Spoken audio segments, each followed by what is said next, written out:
You're listening to The Voice of Russia in London. I'm Tom Spender.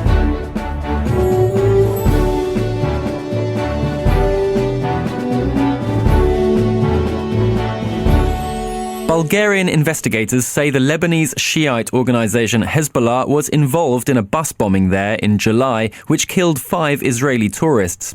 The accusation has led to renewed calls from Israel and the US for the European Union to list Hezbollah as a terror organisation.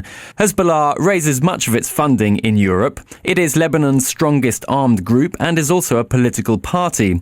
It receives support from Iran and is said to be fighting with Syrian government forces against the rebellion there.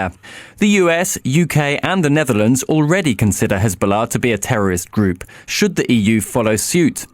With me in the studio to discuss this are Nadim Shahadi, an associate fellow with the Middle East and North Africa programme at Chatham House, and Carl Sharrow, a Middle East commentator and blogger, both of whom are from Lebanon. And joining us on the phone are Shashank Joshi, a research fellow at the Royal United Services Institute, and Dmitry Babich, who is Voice of Russia's in-house expert. So, should Hezbollah be deemed a terror group by the EU? And will it be? Nadim Shahadi, what do you think? Yes, definitely, absolutely, but. Carl Sharrow, what do you think? No, I don't think so. I think there's a certain due process that needs to be followed, and this would be out of context and a provocative action at this moment. Shashank Joshi, what's your opinion? Should the Hezbollah be deemed a terror group, and will it be? I think it is, and it would be justifiable to label it as such, but I think it's unhelpful at this stage, and really the stability of Lebanon has to come first. And Dmitry Babich in Moscow, what do you think? It would not be a very timely measure. In the context of what's going on in Libya and in Syria and in the Middle Eastern and North African countries, I think it would send a wrong message. It would aggravate hostility between the West and the Islamic world. So, Nadim Shahadi, you say it should be. Why do you think it should be, and what is your but? What's the meaning of the but? Well, the but is exactly the same but that Shashank said, and but a very different one from our colleague Dimitri's. I think that one has to take into account Lebanon's stability. Basically, you have to deal with the disease, but you shouldn't kill the patient while doing that. So Hezbollah is a legitimate party in Lebanon and is part of the government. And if, the implications of listing it would mean a boycott of Lebanon. If that's the implication of listing it, then it would be producing the wrong result, because it would strengthen Hezbollah internally rather than weaken it. So one has to be clear about Hezbollah, about its nature, about what it does. One should not succumb to blackmail and weak arguments like you are confronting Islam. Hezbollah does not represent Islam, does not even represent the Shia in Lebanon. Hezbollah is an organization which has an international dimension, which is part of the Iranian Revolutionary Guard establishment. So that's and works in collaboration with the Syrian security services. So that's what we're confronting, and that's clearly what should be stated. Carl Sharrow, do you agree with what Nadim Shahadi is saying there? No, I don't agree really with that framing of the picture. I think we need to go a step back. We have an allegation at the moment, and with any such matter, I think we should let the legal process take its course, and it's no use for the EU preaching about procedure and law if it doesn't follow its own kind of recommendations. And that's very important to know exactly what happened in Burgas and who was behind it. So without that evidence conclusively against Hezbollah, any rash action at the moment will be perceived and will be primarily an external form of political pressure on Hezbollah, and entirely unjustified at this stage. Now, I wouldn't go so far as to say Hezbollah doesn't have external capabilities. It does, certainly, and it had kind of reinforced itself this idea that it does have as a form of deterrent against Israel. But we need to understand over here is what exactly happened before we rush into such actions. I think that's very important. Shashank Joshi, America and Israel have been pretty vocal. They would be keen to have Hezbollah listed as a terror group. If it was, how effective would that be? What would be the consequences, do you think? And what is it that the US in particular is aiming for there? Well, the principal consequence would be you have all European Union member states compelled to put pressure on any supporters of Hezbollah living within the EU. So, give you an example, there are nearly 1,000 or so members, supporters of Hezbollah within Germany itself, and it's something that Germany's kept a close eye on. But there are very, very few legal mechanisms or indeed legal obligations that the German government has to put pressure on them. And of course the German government doesn't want to do so because it's afraid of provoking retaliation, and in a broader sense it's afraid of provoking Hezbollah into something reckless within Lebanon's borders itself. So the consequences are really legal. They can undertake steps to stop funding, to arrest operatives, to sort of put other pressure on that currently they can't do. So you are largely free to send money to Hezbollah if you support the organization and you live in Germany or France at the moment. Dmitry Babich, does Russia have a view on all of this? Russia does not want to interfere into the internal affairs of Lebanon or Syria or Israel or anyone else. So officially there was no word on it. But I would like to respond to what Nadim Shehadi said. Hezbollah has become a political force in Lebanon. So now if suddenly the Western powers declare Hezbollah outlawed, it will be seen as one more step towards Israel, because Israel has been demanding prohibition of Hezbollah, and then the question would be, why wasn't it prohibited, why wasn't it declared a terrorist organization back in 2006 when the war in Lebanon broke out? So I'm not claiming that Hezbollah represents all of Islam, but I'm afraid of the repercussions. It will be sort of badly viewed in the Middle East. Nadim Shehadi, this decision is taken. What would the reaction in the Middle East broadly be if Hezbollah were branded a terror group by the EU? Well, I think it would be welcomed by a large proportion of the population. Certainly welcomed by a large proportion of the Shiite population in Lebanon, who are held hostage by Hezbollah, and it would be a way of delegitimizing the institution. The institution derives legitimacy by several claims, which are not really substantiated in reality. So the claim that it's a vanguard against resistance to Israel and all that it protects Lebanon from Israel, or that it's there fighting against corruption, or to support the Syrian regime because it's also the vanguard of resistance. I think all these claims are very questionable, especially the claims of how good Hezbollah is for Lebanon in terms of precisely what they claim to fight. Okay. Corruption and being a parallel state and all that. I want to ask a little bit. You said earlier that the treatment shouldn't kill the patient. Lebanon is comparatively at the moment in the unusual position of being more stable than much of the rest of the Middle East. Apparently, at least there is no fighting there, or at the moment, compared to what you have in Syria, what you have in Egypt, even Bahrain. How vulnerable is Lebanon? Lebanon is not vulnerable at this moment. Lebanon basically skipped the 20th century. We never joined it. We never built a strong secular authoritarian state which monopolizes everything in society.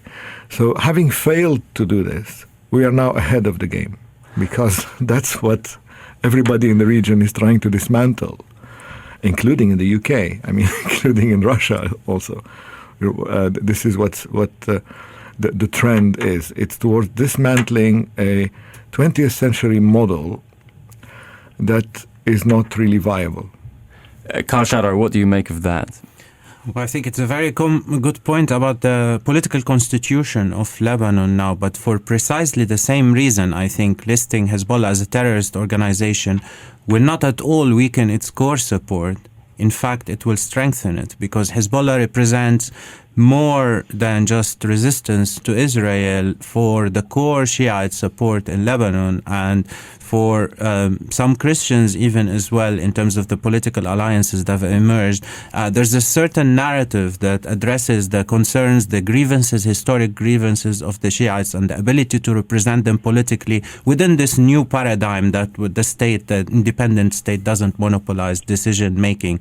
So any kind of attack, even if it had the legal basis for it, will be perceived by this community as an external attack that will strengthen Hezbollah's grassroots support. Now, I wouldn't advise the European Union to make its policies based on what's good for Lebanon internally. In my opinion, they should follow their due processes, but there are certain principles that have to be followed, and there's advice against that now, shockingly. But when it comes to Lebanon, I think trying to instigate and use these external tools to weaken political opponents will have very dangerous repercussions for the country. And we see the ability to mobilize and confront militarily can be summoned very, very quickly in Lebanon. So we need to be really cautious with that. You're listening to The Voice of Russia in London. I'm Tom Spender, and we're discussing whether the EU should put Hezbollah on its list of terror organizations. With me in the studio to discuss this are Nadim Shahadi of Chatham House and Karl Scharow, a Middle East commentator. And joining us on the phone are Shashank Joshi of the Royal United Services Institute and Dmitry Babich, who is Voice of Russia's in-house expert. Shashank Joshi, you also said that branding Hezbollah a terrorist group could be counterproductive. Are there any other ways that you think that this could be counterproductive in addition to what we've just heard? I think this is the principle. We've already covered the principal channels. I just want to clarify 2 points. First of all, I agree entirely with Karl that due process should be followed. But I think it is worth mentioning and stating clearly that a Bulgarian investigation has implicated Hezbollah. Of course, that doesn't mean there's been a trial. That doesn't mean the full legal process has run out. But these are no longer just idle Israeli speculations based on their own whim. The second point is it is just worth considering how Hezbollah has behaved over the past few years. And that is, it has to be said, with considerable internal restraint. All political factions in Lebanon, I think, would agree that Hezbollah is the preponderant actor on the ground, and that if it flexed its muscles, it could do a great deal to tear apart the stability you talked about. And in a way, this is really about avoiding poking Hezbollah to the point where it pulls the house down. Is that appeasement? Well, to some extent, yes, it is. But I think it's remarkable when you look at all the key European actors who are involved in Lebanon. You look at the French, you look at the British, you look at the others. They all are extremely frightened of what Hezbollah may do, which is why their ambassadors in the country have responded to this, not by saying, now is the time to blacklist Hezbollah, now we must put it on the list, but actually with real caution, because they know what could happen on the ground. So do you think the American stance is ultimately irresponsible? Well, I'm not sure, because I think we may be overestimating the implications of what is, again, essentially a legal move. It doesn't mean you launch a war on Hezbollah. It doesn't mean you blockade Lebanon. None of that is what this is about. These are legal measures. And from the point of view of the United States, they obviously have a longer and more involved history with Hezbollah than European countries do in that sense. But on the whole, if you look at American behavior last year, if you look at what happened when the Lebanese intelligence chief was assassinated at the end of last year, the Americans were sounding very much the same notes. They were also saying, let's be careful here, let's not pull apart the government. they toyed with the idea of using this as an opportunity to pull Hezbollah down and pick apart Hezbollah's ascendance, which has been occurring for the last 5 or 6 years. But eventually they refrained from it. And I think all in all there will be a split within the US at the same time as there are in Europe. There will be some American officials probably arguing much the same points we've made here today. Karl Scheller, what do you think the international community's sort of overall attitude towards Lebanon is? I mean, there's a lot of goodwill, I think, but beyond that, is the international community helping Lebanon, do you think? No, I don't think so. I think in the aftermath of the assassination of former Prime Minister Hariri in 2005, there was a lot of grandstanding by the international community, spearheaded by the Americans in particular, to what was in effect opportunistically a moment of riding on a wave of popular protest to say, almost insinuate that they're going to sort the situation out and kind of bring stability and democracy to Lebanon. That was all vacuous promises, and anyway you can't build a nation through kind of external machinations. You have to do it internally, and you have to resolve the internal kind of political conflicts within the country in a consensual manner. Now, none of that happened. What materialized is the Special Tribunal of Lebanon, which indicted members of Hezbollah in the assassination of Hariri, and kind of became the symbolic stick against Hezbollah. Now, that's very telling in itself as a precedent for what we're seeing over here, because you can see from the sequencing of the investigation process and setting up to the trial and the indictment, the timing of that is kind of fluctuated with what is very clearly external political maneuvering that, to my mind, completely discredit the idea of kind of international justice in that particular context. So I think if we sum up all these strands, there's lots of confusion and blundering by the international community, which has reflected on the internal situation in Lebanon, and also gave the wrong signals to some of the Lebanese parties that made them shy away from this form of consensus that was needed in the aftermath of 2005, and remains elusive to this moment. At the end of the day, Hezbollah will always have its popular base and will always be part of the political equation, but of course without having the external military reach or even the internal military capability. Shashank Joshi, might a more effective way of countering Hezbollah than simply putting it on a list be to intervene, let's say, in the conflict in Syria, which, if there was a serious change in the way that country is governed, that could then cut a supply line from Iran to Hezbollah in Lebanon? I think that's a very dangerous and silly notion, actually, the idea. It encourages the illusion of control. There are, I think, arguments for intervention in Syria that make more sense than that, but that is not one of them.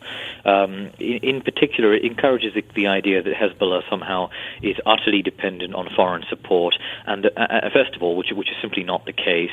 But second of all, it also encourages the idea that if foreign support is significant, and it is predominantly from Iran, that it can only come about through land corridors through Syria, and that intervention can somehow shut those down. I think all of these are completely mistaken notions. Hezbollah does have a popular base, and more importantly, it does have a indigenous military capability both in a retaliatory sense and the ability to project power against Israel, but more importantly, an ability to fight its rivals on the street, as it showed in 2008, as it showed since, and as all political sides in Lebanon recognize. It has a lot of firepower, and that is not going to change just because international forces are sitting inside Syria for 1 month, 2 years, whatever you pick.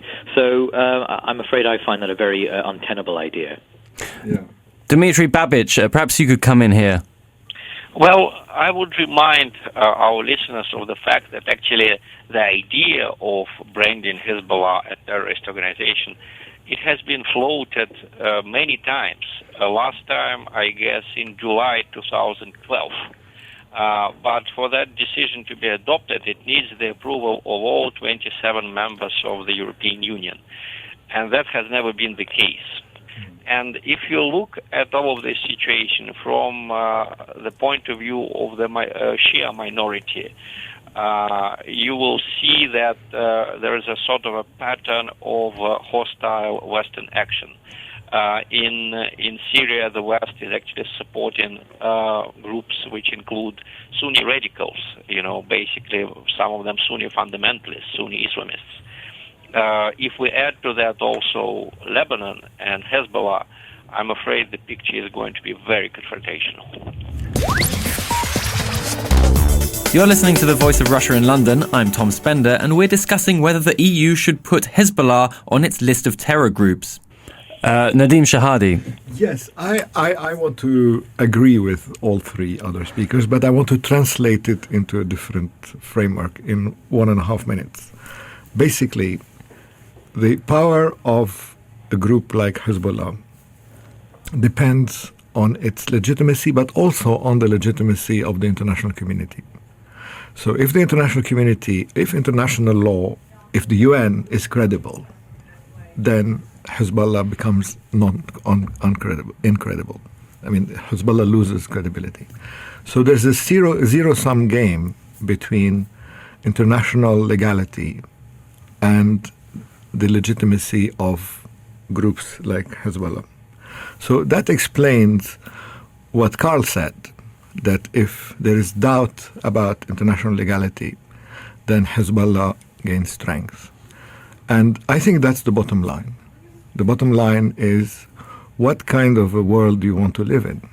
One where international legality prevails, or one where terrorist groups prevail through blackmail, extortion, through fear of retaliation from the, we don't want to interfere with Hezbollah because they might blow up something in Germany, type of relation. So it's not only about Hezbollah. So what kind of state do you think that the international community is in vis-à-vis its own credibility? I think it's very much in a state that was described by Karl. It has lost a lot of legitimacy and a lot of credibility, mainly in the 2006 war, when it failed to stop Israel from destroying the country. And that's where Hezbollah gained a lot of legitimacy, because Hezbollah's argument is, we are the only confrontation against Israel. Nobody will protect you except our arms. And with our arms comes lots of other stuff you have to comply with. So you can't reject one and accept the other. That's the bottom line. The bottom line is that the international community failed to protect Lebanon, and Hezbollah gets stronger. Shashank Joshi, what do you think of that? Well, I mean, of course, this is a history repeating itself. In Europe, we have had many militant groups from across the world who station themselves there, and then local governments, afraid of the consequences, both consequences at home, retaliation, and consequences abroad, are essentially paralyzed. That happened with Indian and Kashmiri militant groups on British soil throughout the 1980s and 90s, and of course, with many other countries. And I think what's really worth bringing out here is that in some ways, terrorist groups or insurgent groups that employ terrorism sporadically abroad can become too big to fail. Although everyone can agree that or tentatively agree that they may very well, or have in the past, used violence against civilians for political purposes and therefore meet widespread definitions of terrorism, that their political status is simply too substantial in a very sensitive part of the world where you've made painstaking gains over previous years, that you are essentially self-deterred from acting against them. And I think this is what we have here. And I think Nadim is absolutely right to lament the situation, but unfortunately it is the reality we're in, and we can't wish that away. We can't wish away the prevailing balance of power within Lebanon. But I do think, regardless of this move over blacklisting or listing it as a terrorist organization, I certainly do think that it's unacceptable for any group to actually conduct attacks against civilians on European soil. And whatever the legal convoluted measures we take around this, the counterterrorism measure should be very, very simple. Hezbollah should not be allowed to operate in this way, murdering European civilians in any EU country, and that's not something that should be up for any sort of compromise. Karl Schaller, we do have to take this kind of attack very seriously on European soil as Europeans. No, definitely. I mean, I'm arguing for implementing the law and finding out what happened. But if it is discovered that the Hezbollah was directly involved, then the European community, Bulgaria, have every right to pursue the case in whichever way is legal and fits the purpose. But I think let's just look at the political context of this. We're not talking about a series of attacks proven by Hezbollah over a number of years. We're talking about the last precedent you can think of is in the 90s in Argentina, early 90s. We're talking about a 20-year period. And in a sense, the political context for this seems to be atypical, and there is no immediate reason for Hezbollah to risk such an operational level of investment and logistical support for very low-profile targets. So even at the level of the political level of the analysis, it just doesn't seem to make sense. Now, some people will argue that kind of it's put in a corner and it's behaving irrationally. Fair enough. Let's find out the truth in a court of law. But what I'm saying is let's maintain the principle. Let's not let the speculation override and take over. And from one set of as yet unproven allegations go towards a completely aggressive policy towards Hezbollah, I think that's completely unacceptable. Nadim Shahadi, you're waving your hand. Well, in desperation, because I think politics is more of an art than it is a science, and one should not follow the full legal route